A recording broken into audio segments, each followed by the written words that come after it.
ओम साईराम। श्री साई सच्चरित्र अध्याय पहला। वंदना गेहूं पीसने वाला एक अद्भुत संत। गेहूं पीसने की कथा तथा उसका तात्पर्य। पुरातन पद्धति के अनुसार श्री हेमाड़ पंत श्री साई सच्चरित्र का आरंभ वंदना द्वारा करते हैं।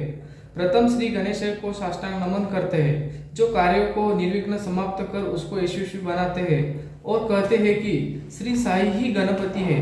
फिर भगवती सरस्वती को जिन्होंने काव्य रचने की प्रेरणा दी, और कहते हैं कि श्री साई भगवती से भिन्न नहीं है, जो कि स्वयं ही अपना जीवन संगीत बयान कर रहे हैं। फिर ब्रह्मा विष्णु और महेश जो क्रमश उत्पत्ति स्थिति और संहार करता है, और कहते हैं कि श्री साई और वे अभिन्न है, वे स्वयं ही गुरु बनकर भवसागर से पार उतर देंगे।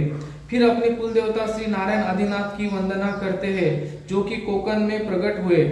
कोकन वह भूमि है जिसे श्री परशुराम जी ने समुद्र से निकालकर स्थापित किया था।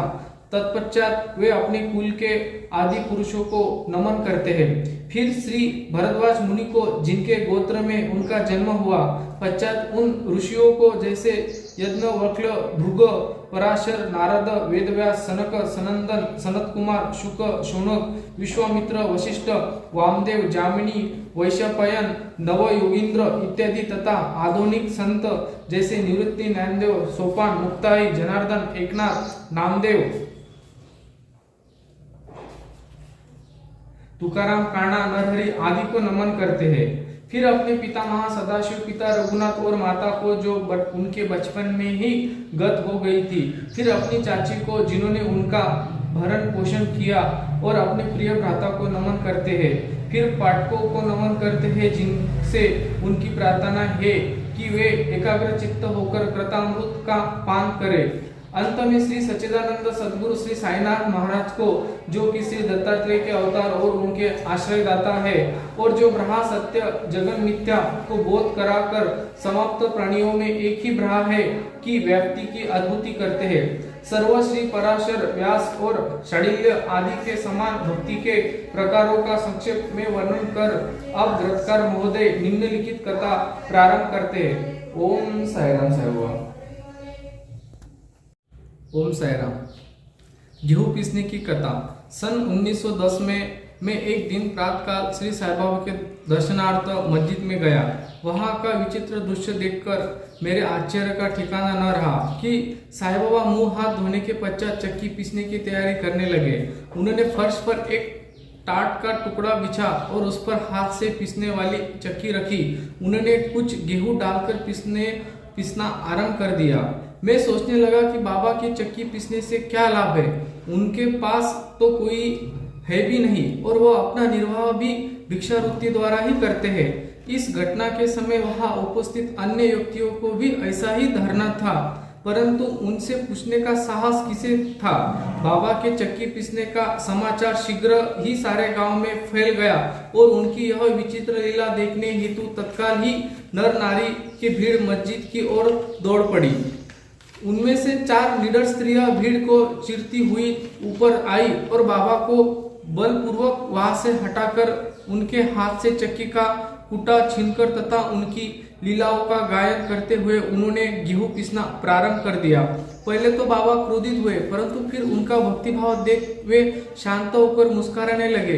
पीसते पीसते उन स्त्रियों को मन में ऐसा विचार आया कि बाबा के न तो घरदा है और न इनकी कोई बाल बच्चे हैं, तथा न कोई देखकर करने वाला ही है। वे स्वयं भिक्षावृत्ति द्वारा ही अपना निर्वाह करते हैं। अंत उन्हें भोजनादि के लिए आटे की आवश्यकता ही क्या है। बाबा तो परम दयालु है, हो सकता है कि यह आटा वह हम सब लोगों में ही वितरण कर दे। इन्हें मग्न रहकर गीत गाते गाते ही उन्होंने सारा आटा पीस डाला।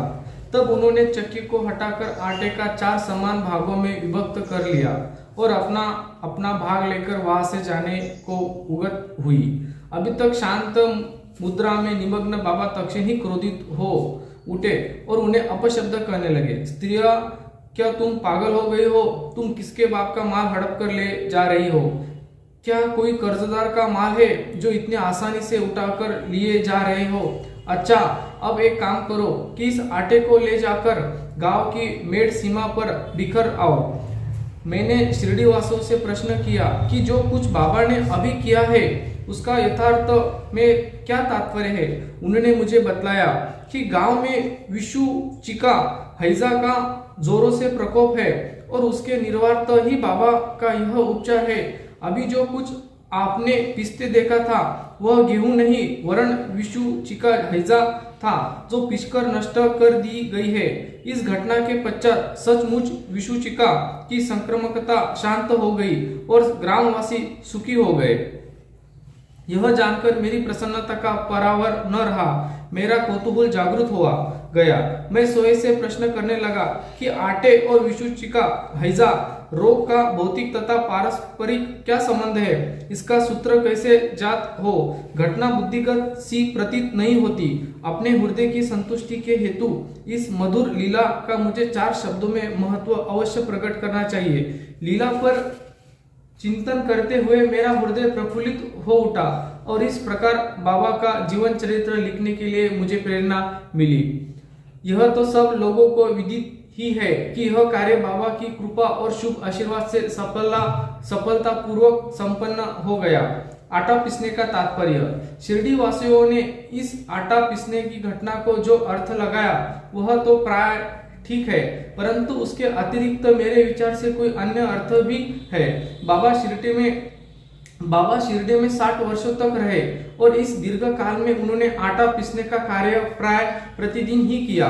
पीसने का अभिप्राय गेहूं से नहीं वरन अपने भक्तों के पापों, दुर्भाग्य, मानसिक तथा शारीरिक तापों से था। उनकी चक्की के 2 पाटों में ऊपर का पाट भक्ति था, नीचे का कर्म था। चक्की की मुठिया जैसे पकड़कर वे पीसते थे, वह था ज्ञान। बाबा का दृढ़ विश्वास था कि जब तक मनुष्य के हृदय से प्रवृत्तियां, आसक्ति, घृणा तथा अहंकार नष्ट नहीं हो जाते, जिनका नष्ट होना अत्यंत दुष्कर है, तब तक ज्ञान तथा आत्मानुभूति संभव नहीं है। यह घटना कबीरदास जी की इसके तंदुरूप घटना की स्मृति दिलाती है।